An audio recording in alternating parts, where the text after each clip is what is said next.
বছর চলে গেছে যখন মানুষ বলতে কিছু ছিল না, ছিল না, অনেক পরে মানুষকে সৃষ্টি করা হয়েছে। এখন দুনিয়াতে মানুষের চলাচল দেখলে মনে হয় মহাবিশ্বে সে একাই আছে, কেউ নাই। আল্লাহ পাক বলছেন, হে ইবলিস, কিসে তোমাকে নিষেধ করলো, কে তোমাকে বারণ করলো আদমকে সেজদা করতে, যাকে আমি সেজদা করার আদেশ করেছি? কি জন্য করলে না? সোজা কথায়, তুমি কি জন্য সেজদা করলে না আদমকে? মানে আঁকা তোমাকে কে বারণ করলো? এবার ইবলিস তার দলিল পেশ করছে। সে বলছে যে সে বললো আমি আদমের চাইতে উত্তম। আসসালাতু খায়রুম মিনান নাওম, এটা জানেন না?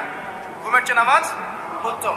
ঠিক এভাবেই সে ইবলিস বলছে কি, আনা খায়রুম মিন, আমি তার চেয়ে উত্তম।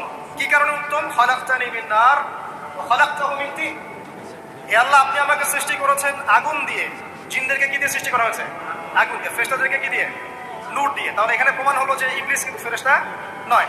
আমাকে সৃষ্টি করেছেন আগুন দিয়ে, ওয়া খালাকতাহু মিন তিন, এবং আদমকে সৃষ্টি করেছেন তিন মানে কাদামাটি।